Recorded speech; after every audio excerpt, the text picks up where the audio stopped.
শিক্ষার্থী আসসালামু আলাইকুম। এফএফসি ম্যাথ একাডেমি থেকে ষষ্ঠ শ্রেণী অনুশীলনী 1.4 এর 4 নং অর্ধক্রম অনুসারে সাজানো হলো। এই অঙ্কগুলোর ক্ষয় নং প্রশ্নটি পর্যায়ক্রমে সমাধান করব। অর্ধক্রম যেটা আমরা 4 এর খ। প্রিভিয়াস অঙ্কের নিয়ে লিখব প্রদত্ত ভগ্নাংশগুলোর হর। প্রদত্ত ভগ্নাংশগুলোর হর লিখলাম 25, 40, 65, 130 এর লসাগু। এখন আমরা লসাগু বের করব, এগুলো লিখে লসাগু বের করব। এখন আমরা জোড় সংখ্যা শুরুতে মানে ডান থেকে শুরুতে শূন্য অথবা জোড় সংখ্যা থাকলে 2 দিয়ে করতে হয়, তো আমরা 2 দিয়ে করছি। 25 যাবে না, বসে যাবে। 25 ভাগ যায় না 2 দিয়ে। 40, 20 দুগুণে 40। 65 যায় না, 65 লিখে ফেলবো। আর এখানে 130 হচ্ছে 65 দুগুণে কিন্তু 130 হয়, তাহলে আমরা 65 লিখব। যেমন 5 দুগুণে 10 এর 0, হাতে 1, তারপর 6 দুগুণে 12, একে 13, 65 দুগুণে 130। এখন আবার 2 দিয়ে যাবে, 25 যাবে না, 25 লিখে ফেলবো। 10 দুগুণে 20, 65 যাবে না যেহেতু 5 শুরুতে বিজোড় সংখ্যা অর্থাৎ মৌলিক সংখ্যা। এখন আরো একবার যাবে 2 দিয়ে, 25 যাবে না, লিখে ফেলবো। 5 দুগুণে 10, 65 থেকে যাবে। জাস্ট আমরা এগুলা সিরিয়াল ভিত্তিক যে গুণনীয়কগুলা সুন্দর করে মিলানোর জন্য আমরা 2 দিয়ে করছি। এলোমেলো করলে তো আর সুন্দর হয় না। এখন আমাদের যাবে 5 দিয়ে, যেমন সবগুলো শেষে 5, এরকম সবগুলো অঙ্কর শেষে 5 থাকলে সেটি 5 দ্বারা বিভাজ্য হয়, যেটা আমরা 5-এ পড়েছি। ক্লাস 4, 5 এগুলো আমরা পড়ে আসছি। তাহলে হচ্ছে 5 দিয়ে দেব। 5 5-এ 25, 5 একবার যাবে 1, 5 13, 65, আবার 5 13, 65। এখন এখানে হচ্ছে 13 দুইবার, তাহলে একবার যাবে এখানে। এই 5 যাবে না, বসে যাবে। 13 হচ্ছে একবার, যেহেতু 13 একে 13, 13 একে 13। তাহলে আমরা এই গুণনীয়কগুলা এখন আমরা গুণ করব। এই যে 2 দুগুণে 4, 4 দুগুণে 8, 5 8-এ 40, 40 আর 13 গুণ করলে হচ্ছে 520। 520 আর সরি, এখানে হচ্ছে আমাদের 1 হবে যেহেতু 13 নিয়ে নিছি। 520-এ আর হচ্ছে 5-এ গুণ করলে হচ্ছে 600, অর্থাৎ 600। যেমন 520 এর সাথে 5 দিয়ে গুণ করলে 5-এ 0 0, 5 দুগুণে 10, ডাবল 0, তারপর হাতে 1, 5 একে 5, হাতে একে 6, 2600।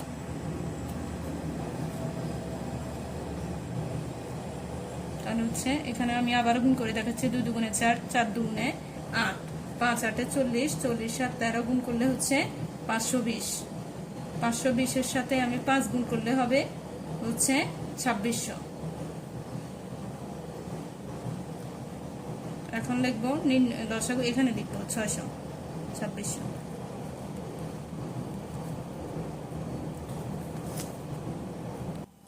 এখন আমরা লসাগু বের করলাম। এখন আমরা প্রথম ভগ্নাংশের হর দিয়ে ভাগ করে লবে এবং হরে গুণ করব, সেম আগের অঙ্ক ক এর মতো। তাহলে আমরা প্রথম ভগ্নাংশ লিখব। যারা 4-এর ক করনি তারা ইউটিউব চ্যানেলে গিয়ে করতে পারো। ভগ্নাংশ, প্রথম ভগ্নাংশ হচ্ছে এখানে প্রথম ভগ্নাংশ সমান, এখান থেকে লিখলে অবশ্য হয়ে যেত। প্রথম ভগ্নাংশ সমান 17/25। এখন আমরা লসাগু দিয়ে 25-কে ভাগ করব। এই যে 26 আছে, এখানে 25 আছে, তার মানে একবার যাবে। একবার গেলে 25 একে 25, তাহলে আরো থাকে 1, অর্থাৎ 10 এখানে। তো 0 একটা দেব, পরবর্তী সংখ্যা নিতে হলে 0 দিতে হয়। এখন যে 1 ছিল ওই 100 ধরবো আমি, তাহলে 4 25 কত? 100, অর্থাৎ 104। তোমরা ক্যালকুলেটরেও করে নিতে পারো এটা। অর্থাৎ 104 25-এর দিয়ে গুণ করলে হচ্ছে 2600। তাহলে আমরা 104 17 লবে এবং হরে গুণ করব। 17 গুণ 104, নিচে 25 গুণ 104। অঙ্কগুলো সবগুলো স্পষ্ট করে এক্সামে লিখবা খাতায়। এখন আমরা 17 আর 104-এ গুণ করলে হয় হচ্ছে, আমরা ক্যালকুলেটর করে নেব, 1768 1768 ক্যালকুলেটর করে নিতে হবে, এটা অনেক লং তো ক্যালকুলেটর করে নিবা। 25 গুণ 104 মানে হচ্ছে 2600।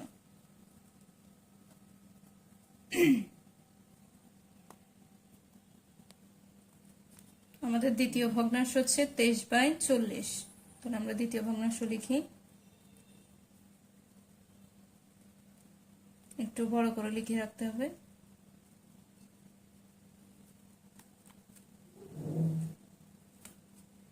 2600 ভাগ হচ্ছে 40 ইকুয়াল, এখন এখানে ভাগ করলে হচ্ছে 40 দিয়ে ভাগ করব। যদি আমি 4 নামটা পড়ি তাহলে 4 6 24 অর্থাৎ 6 বার, আরো থাকে কত 2 20, 4 5 20, তাহলে আমি 5 দিলাম আর 0 0 তো যাবে, তাহলে এখানে 65 অর্থাৎ 40 দ্বারা, এখানে 0 আছে এই 0 0 চলে যায়, তাহলে এখানে হচ্ছে 65 অর্থাৎ 40 কে 65 দ্বারা গুণ করলে আবার 2600 হয়। তোমরা ক্যালকুলেটর ইউজ করে ভাগটা করে নিতে পারো। 23 গুণ, ক্লাস 5 হলে অবশ্যই করে দেওয়া যায়, আর যেহেতু ষষ্ঠ শ্রেণীতে ক্যালকুলেটর ইউজ করা যায়। 23 গুণ 65, 40 গুণ 65। এখন 23 গুণ 65 ক্যালকুলেটর ইউজ করে লিখবা 1495। 40 গুণ 65 হচ্ছে 2600। এখন আমাদের তৃতীয় ভগ্নাংশ, তৃতীয় ভগ্নাংশ 51/65। 51/65 সমান 51/65 ইকুয়াল, আমরা আবার এটা লিখি, তোমরা যেহেতু চিহ্নটা দিবা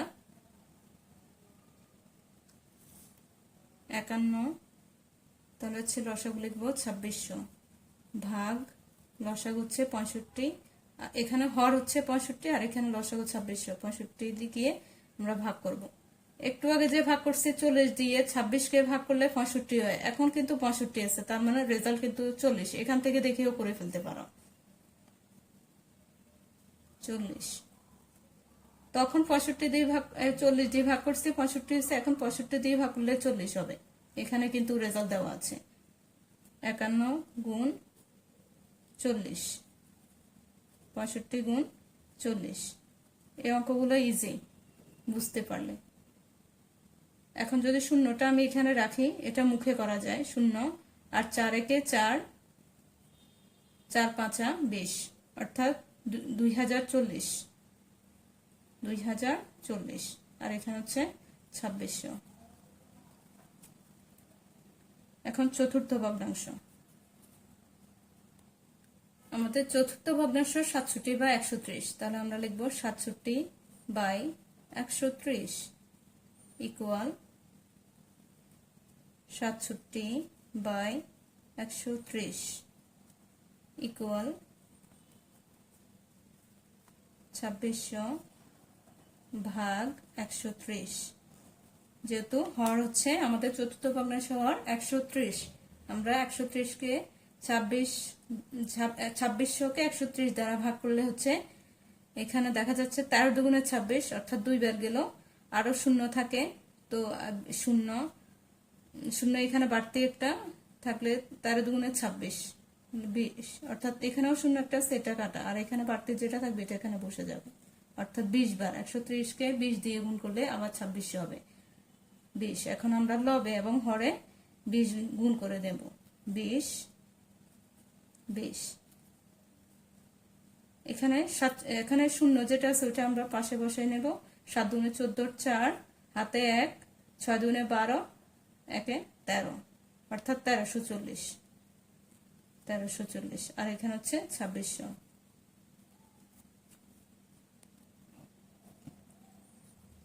এখন আমরা সেম আগের মতো লিখব সমহর বিশিষ্ট ভগ্নাংশ। এখানে আমরা প্রিভিয়াস অঙ্কের নেই সমহর বিশিষ্ট ভগ্নাংশ যেগুলো বের হলো সেগুলো আমরা পর্যায়ক্রমে লিখলাম। এখানে হচ্ছে 1768, তারপর 1495, তারপর হচ্ছে 2040 1340, এগুলো আমরা পর্যায়ক্রমে লিখবো। এখন এখানে দেখা যাচ্ছে হরগুলো একই, তাহলে আমরা বলবো যে লবগুলোর মধ্যে তুলনা করে পাই। তাহলে আমরা লিখবো সুতরাং লবগুলোর মধ্যে, এখানে লবগুলোর মধ্যে তুলনা করে পাই অর্থাৎ বড়, সবচেয়ে বড় ওটা আমরা বের করব। সবচেয়ে বড়, বড় থেকে ছোট মানে অধক্রম। এখন সবচেয়ে বড় কে? সবচেয়ে বড় হচ্ছে 2040, তাহলে আমরা লিখব 2040, 2040। তারপরে ছোট, এটা এ চিহ্ন এটা দেওয়া মানে এটা সবচেয়ে বড়, তারপর একটা হচ্ছে এটার থেকে ছোট, এটাকে লেস দেন বলা হয়, মানে ওই ছোটটা থেকে এটা বড়। এখন পরবর্তী দ্বিতীয় বড় হচ্ছে 17, অর্থাৎ 1768, 1768 চিহ্ন দিয়ে দিলাম। তারপর হচ্ছে 17 পরে 14, 1495, 1495। তারপর হচ্ছে আর বাকি আছে 1340, 1340। এখন এই যে আমরা লবগুলোর মধ্যে তুলনা করছি, তাহলে তো আমাদের তো ভগ্নাংশগুলো লাগবে, অর্থাৎ ভগ্নাংশ যেগুলো থেকে হয়েছে ওগুলা। তাহলে এই ভগ্নাংশগুলো হলো, এখন আমরা এই যে লসাগু হরগুলো তো লিখতে হবে, তাহলে আমরা সবগুলাতে হরগুলা যোগ করে দেব, অর্থাৎ হরগুলা বসিয়ে দেব, প্রত্যেক ভগ্নাংশে হরগুলা বসিয়ে দেব, অর্থাৎ লিখব। অর্থাৎ, যেহেতু অর্থাৎ বলার মানে হচ্ছে এটা অর্থ মানে এর লসাগু হচ্ছে অর্থাৎ হর হচ্ছে 2600, মানে সমহর বিশিষ্ট ভগ্নাংশ প্রকাশ করার জন্য আমরা সমহর মানে কি এই লবগুলোর প্রত্যেকটি হর সমান, তাহলে আমরা এই লবগুলোর নিচে সবগুলো হর মানে 2600 বসাবো। যেহেতু সবগুলার হর 2600, সবগুলার হর 2600, আমরা নিচে সবগুলো লিখবো 2600, সব জায়গায় 2600 লিখবো। এখন এই যে আমরা সবগুলো লবগুলোর হরগুলো দিয়ে দিয়েছি, লবের ভিতরে যে হর দিলে তো ভগ্নাংশ হবে, এই জন্য আমরা ভগ্নাংশগুলো তৈরি করার জন্য লবের সাথে সাথে হরগুলো দিয়ে দিয়েছি। এখন আমরা, যেহেতু আমাদের প্রশ্নে বলা আছে প্রদত্ত ভগ্নাংশগুলোর কে মানের অধক্রম অনুসারে সাজাও, তাহলে আমরা লিখবো যে প্রদত্ত ভগ্নাংশগুলোকে মানের অধক্রম অনুসারে সাজিয়ে, প্রদত্ত ভগ্নাংশ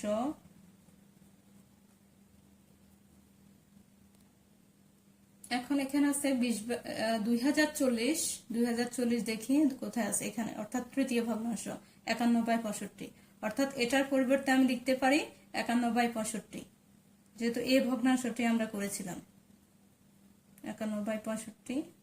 তারপরে হচ্ছে 1768 হচ্ছে এখানে, অর্থাৎ 17/25, 17/25। তারপর হচ্ছে কি 1495,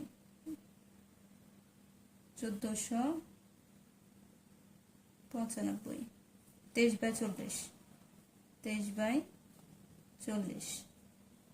তারপরে আছে 1340, অর্থাৎ 67/130, 67/130। এটা আমাদের রেজাল্ট। প্রিয় শিক্ষার্থী, আমি অনেক কষ্ট করে তোমাদের জন্য সমাধানগুলো পর্যায়ক্রমে করার চেষ্টা করছি। তো আমি আশা করব তোমরা আমার ফেসবুক পেজটি ফলো দিবা এবং আমার YouTube channel FFC math academy আর ফেসবুক পেজও হচ্ছে এফএফসি ম্যাথ একাডেমি, পেজটি ফলো দিবা আর হচ্ছে কি আমার ইউটিউব চ্যানেলটি সাবস্ক্রাইব করে দিবা। ভালো। পঞ্চম শ্রেণী থেকে দশম শ্রেণী পর্যন্ত আমার YouTube channel FFC math academy তে, ওখানে পর্যায়ক্রমে অঙ্কগুলো সমাধান করা হয়েছে। তোমরা যারা পঞ্চম থেকে দশম শ্রেণী পর্যন্ত আছো, তারা চাইলে ওই চ্যানেলে গিয়ে অঙ্কগুলো পর্যায়ক্রমে দেখতে পারো।